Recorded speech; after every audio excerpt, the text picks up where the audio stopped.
Magandang araw mga bata!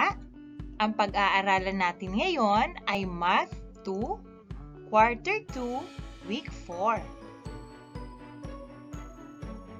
Orders of operations gamit ang pagdaragdag at pagbabawas na nasa iisang pamilang. Ang pagsunod sa mga panuto o mga alituntunin ay lubhang napakahalaga. Ito ang magiging gabay mo upang hindi ka magkamali.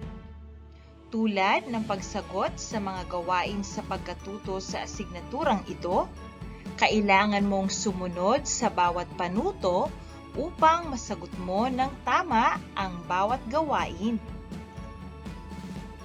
Sa araling ito ay matutuhan mo ang kahalagahan ng pagsunod sa mga panuto upang maisagawa ang pagdaragdag at pagbabawas na nasa iisang pamilang na pangungusap alinsunod sa order of operations.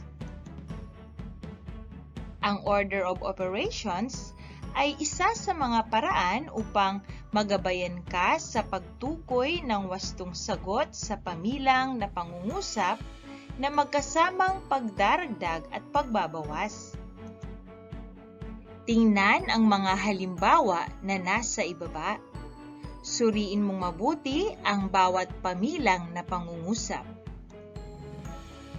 34 minus 22 plus 35 equals blank. 34 minus 29 plus 24 equals blank. 25 plus 12 minus 18 equals blank. 24 plus 41 minus 26 equals blank. Ang ganitong uri ng pamilang na pangungusap ay nangangailangan ng maingat na pagsasagawa upang makuha ang wastong sagot. Maaari mong gamitin ang order of operations upang hindi ka magkamali.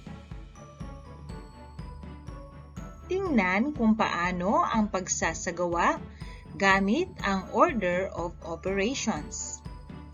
34 minus 22 plus 35 equals blank. Ang unang operation na ating gagawin ay subtraction. 34 minus 22 equals 12. Sunod naman ay addition. 12 plus 35 equals 47. Narito naman ang isa pang halimbawa. 34 minus 29 plus 24 equals question mark. Ang una nating gagawin ay subtraction. 34 minus 29 equals 5.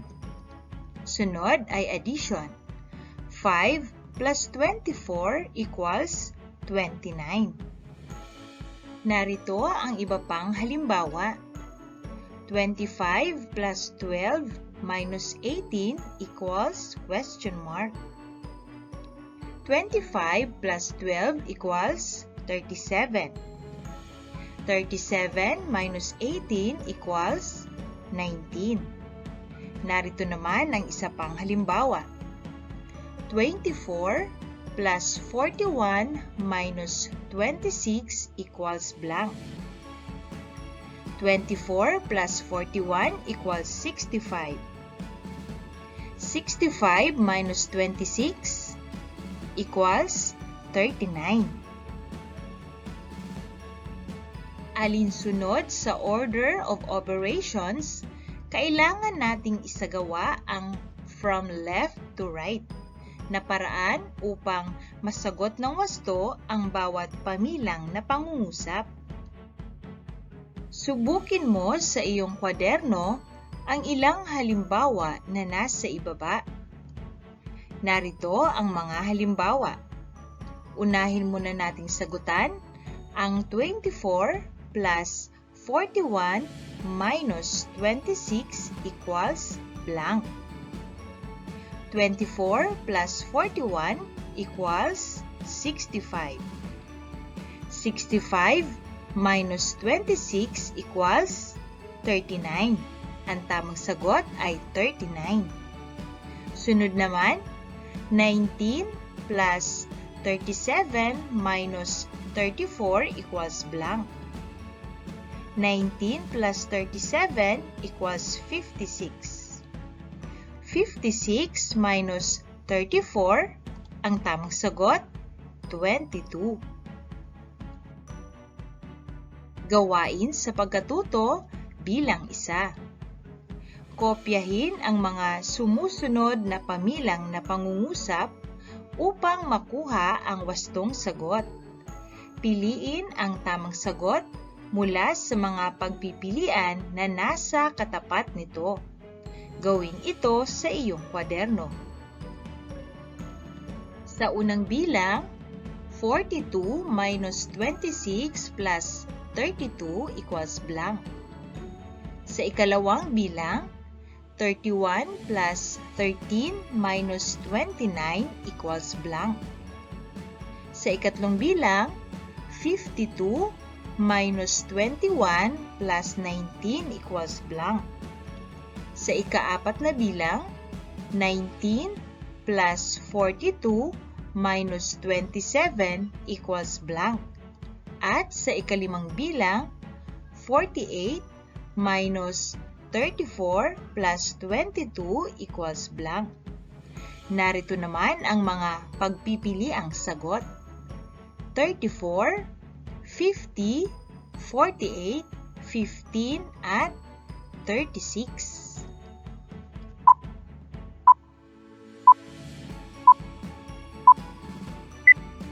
Ang mga tamang sagot, 48 sa number 1, 15 sa number 2, 50 sa number 3, 34 sa number 4, at 36 sa number 5.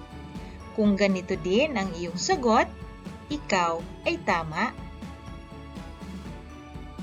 Gawain sa pagkatuto bilang 2. Kopyahin ang mga sumusunod sa iyong kwaderno. Sagutin gamit ang order of operations. Sa kabilang hanay, piliin ang numero ng tamang sagot na nasa loob ng mga mansanas. Narito ang hanay B na mga pagpipiliang sagot. 31, 35, 36, 42, 22, at 49. Narito naman ang hanay A. 23 plus 46 minus 34 equals blank. Number 2, 26 minus 17 plus 22 equals blank. Number 3, 19 minus 14 plus 44 equals blank. Number 4, 41 minus 33 plus 14 equals blank. At number 5, 33 plus 22 minus 19 equals blank.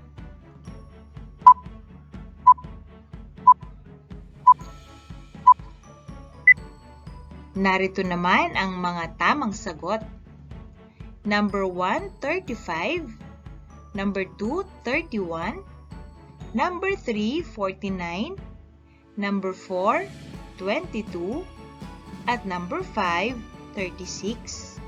Kung ganito din ang iyong sagot, ikaw ay tama. Gawain sa pagkatuto bilang 3. Sagutin ang mga sumusunod na pamilang na pangungusap.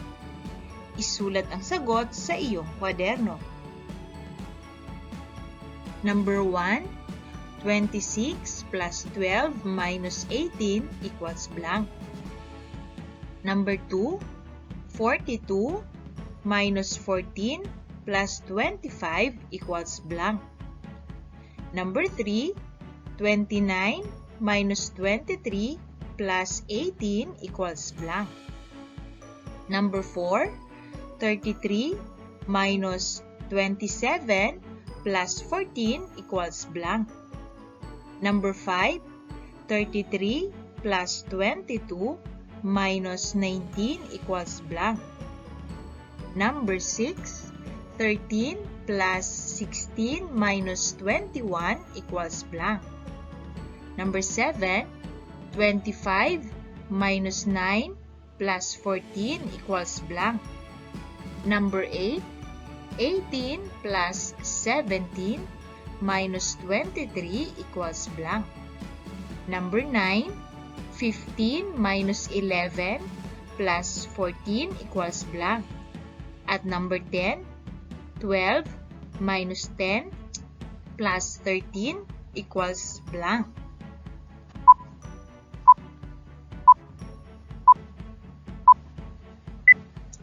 Narito naman ang mga tamang sagot. 20 sa number 1, 53 sa number 2, 24 sa number 3, 20 sa number 4, 36 sa number 5, 8 sa number 6, 30 sa number 7, 12 sa number 8, 18 sa number 9, at 15 sa number 10. Kung ganito din ang iyong sagot, ikaw ay tama. Gawain sa pagkatuto bilang 4. Kopyahin ang mga sumusunod na pamilang na pangungusap. Piliin mula sa Hanay B ang titik ng tamang sagot. Gawin ito sa iyong kwaderno. Narito ang Hanay B na mga pagpipiliang sagot. Narito naman ang Hanay A. Number 1, 27 plus 11 equals 19. Ano kaya ang tamang sagot? A, 57, B, 35, C, 19. Sa number 2, 33 minus 15 plus 16 equals blank. Ang mga pagpipilian, A, 32, B, 34, C, 64. Number 3, 29 plus 10 minus 22 equals blank.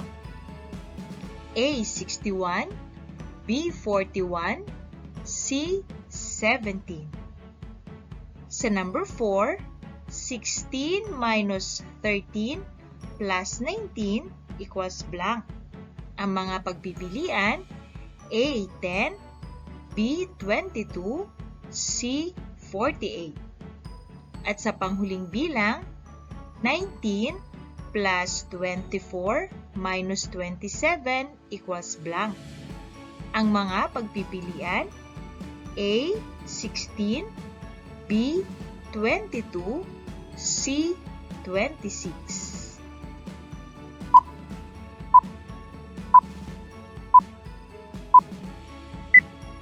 Narito ang mga tamang sagot.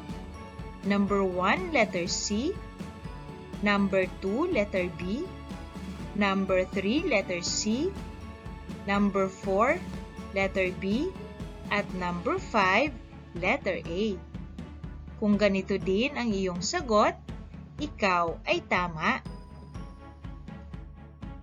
Gawain sa pagkatuto bilang 5. Suriin ang mga datos na nasa talahan na yan. Sagutin ang mga tanong na nasa ibaba.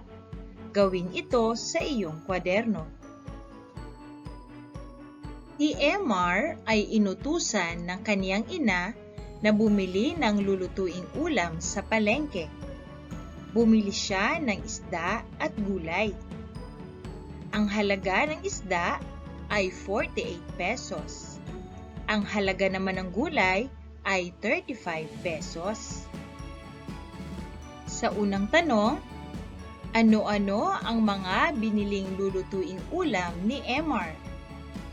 Ang maaaring sagot, isda at karne. Sa ikalawang tanong, magkano lahat ang halaga ng pinamili ni Emar? Ang maaaring sagot, 83 pesos. At sa ikatlong tanong, si MR ay nagbigay ng 100 pesos sa tindera. Magkano na lang ang kaniyang sukli? Ang maaaring sagot, 17 pesos.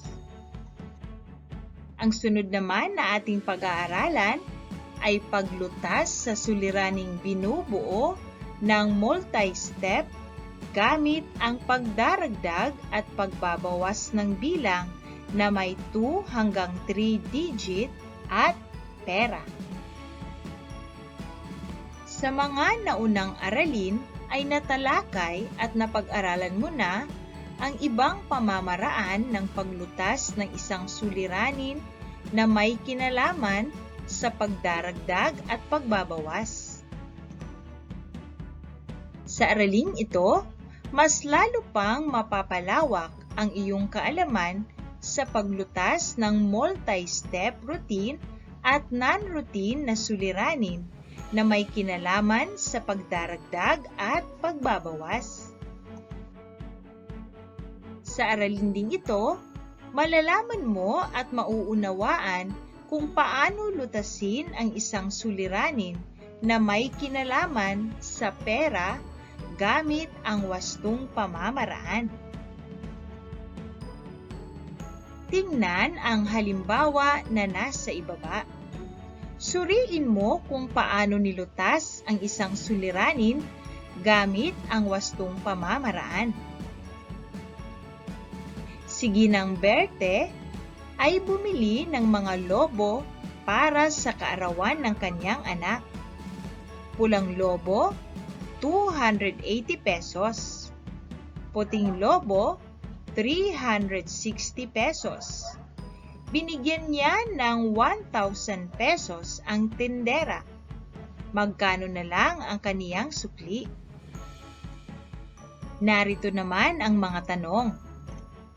Una, ano ang tinatanong sa suliranin?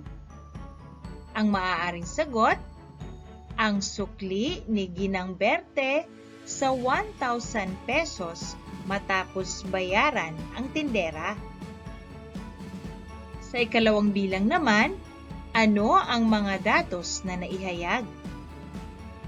Ang sagot, 280 pesos para sa pulang lobo, 360 pesos para sa puting lobo, at 1,000 pesos ang perang kanyang binigay sa tindera.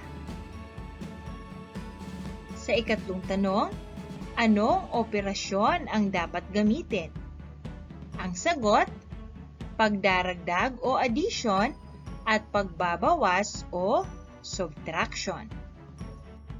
Sa ikaapat na tanong, ano ang pamilang na pangungusap? Ang sagot, 1,000 pesos minus 280 pesos plus 360 pesos equals N. Sa ikalibang tanong, ano ang solusyon? 1,000 minus 280 plus 360 equals N. Ang gagawin natin ay pagsamahin muna natin ang halaga ng dalawang lobo. 280 pesos plus 360 pesos ay 640 pesos. Ngayon naman ay ibabawas natin ito sa perang kanyang binigay sa tindera na 1,000 pesos. 1,000 pesos minus 640 pesos equals 360 pesos. Sa ika-6 na tanong, ano ang tamang sagot? Ang sagot, si Ginang Berte ay may sukling 360 pesos matapos bayaran ang lobong binili. Ngayon naman, gamit ang pamamaraang Polya's 4-step process, tingnan kung paano nilutas ang suliranin. Sa isang paaralan, mayroong 348 na batang lalaki at 490 na batang babae.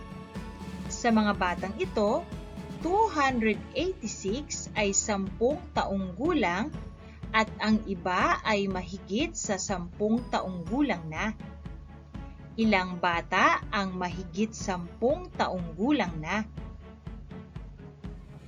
Ang unang paraan sa paglutas ng suliranin gamit ang Polya's 4-step process ay ang unawain ang sitwasyon o understand the problem. Ang mga tanong, ano ang tinatanong sa suliranin? Ang sagot, ang mga bilang ng mga batang mahigit 10 taong gulang na. Sa pangtanong, ano-ano ang mga datos na inilahad? Ang sagot, 348 batang lalaki, 490 batang babae, at 286 batang edad sa 10 taong gulang. Ang ikalawang paraan o process ay mag-isip ng plano o devise a plan. Ang tanong, ano ang operasyon na gagamitin? Ang sagot, subtraction o pagbabawas at addition o pagdaragdag. Ang isa pang tanong, ano ang pamilang na pangungusap? Ang sagot, 348 plus 490 minus 286 equals blank. Ang ikatlong paraan o process ay isakatuparan ang plano o carry out the plan. Narito ang solusyon. Pinagsama ang 348 at 490. Ang sagot, 838. Pagkatapos, ito ay binawas o subtraction. 838 minus 286. Ang sagot, 552. Ano ang tamang sagot?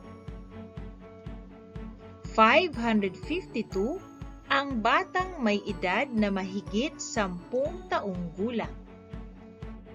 Ang ikaapat na paraan o process ay balikan muli, look back, and check.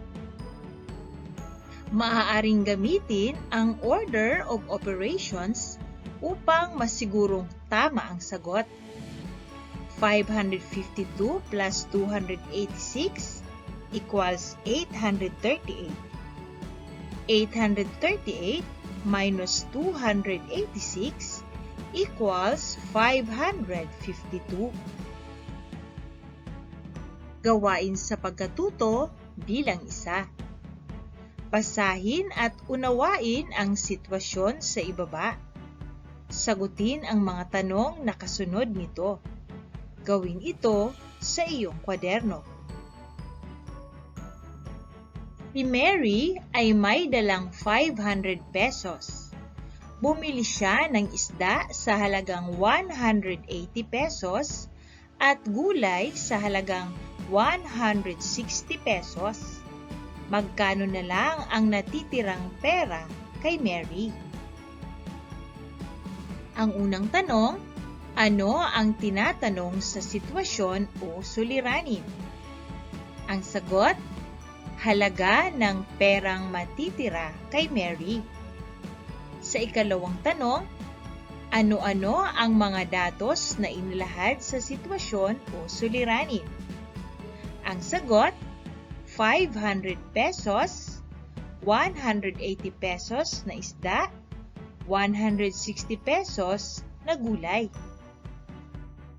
Sa ikatlong tanong, anong operasyon ang dapat gamitin? Ang sagot, addition at subtraction. Sa ikaapat na tanong, ano ang pamilang na pangungusap? Ang sagot, 500 minus 180 plus 160 equals n. Sa ikalimang tanong, ipakita ang solusyong ginawa. 500 minus 180 plus 160 equals n. Una ay pagsasama-samahin muna natin ang halaga ng isda at gulay. 180 plus 160 equals 340. Ngayon naman ay ibabawas natin ito sa 500. 500 minus 340 equals 160. Sa ika-6 na tanong, ano ang tamang sagot? 160 pesos, perang natira kay Mary. Gawain sa pagkatuto bilang 2. Sagutin ang mga sumusunod na sitwasyon gamit ang Polya's 4-step process. Isulat ang sagot sa iyong kwaderno. Ang unang suliranin, maraming pamilya ang naapektuhan ng isinagawang Enhanced Community Quarantine o ECQ. Ang butihing punong lungsod ay namigay ng 960 pirasong sardinas. Ang 240 ay ipinamahagi niya sa barangay Nagkakaisa at ang 220 naman ay ipinamahagi niya sa barangay Maunlad. Ilang sardinas ang natitira para sa ibang barangay? Ang tamang sagot, 500 sardinas ang natitira para sa ibang barangay. Sa ikalawang suliranin, ang Red Cross ay namimigay ng 840 kahon ng mga gamot. Nakapagbigay sila ng 216 kahon ng gamot sa barangay Matuwid at 310 kahon naman sa barangay Pinagpala. Ilang kahon ng gamot ang hindi pa nila na ipamimigay? Ang tamang sagot, 314 kahon ng gamot ang hindi pa nila na ipamimigay. Sa ikatlong suliranin, si Angelo ay bumili ng sapatos na nagkakahalagang 620 pesos at pantalon na nagkakahalaga ng 370 pesos. Magkano ang kaniyang sukli kung siya ay nagbigay sa tindera ng 1,000 pesos? Ang sagot, 10 pesos ang kaniyang sukli. Gawain sa pagkatuto bilang 3. Suriing mabuti ang sitwasyon. Sagutan ang mga tanong sa ibaba. Isulat ang iyong sagot sa iyong kwaderno. Maraming pamilya ang apektado ng pagsabog ng Bulkang Taal. Si Ginang Mabale at ang kanyang mga kaibigan ay nagbigay ng 796 na pinaglumaang mga damit. 260 sa mga damit na ito ay para sa mga batang babae at 180 naman ay para sa mga batang lalaki. Ilang pirasong damit ang natitira para sa mga matatanda? Sa unang tanong, ano ang tinatanong sa sitwasyon o suliranin? Ang sagot, bilang ng damit na matitira sa mga matatanda.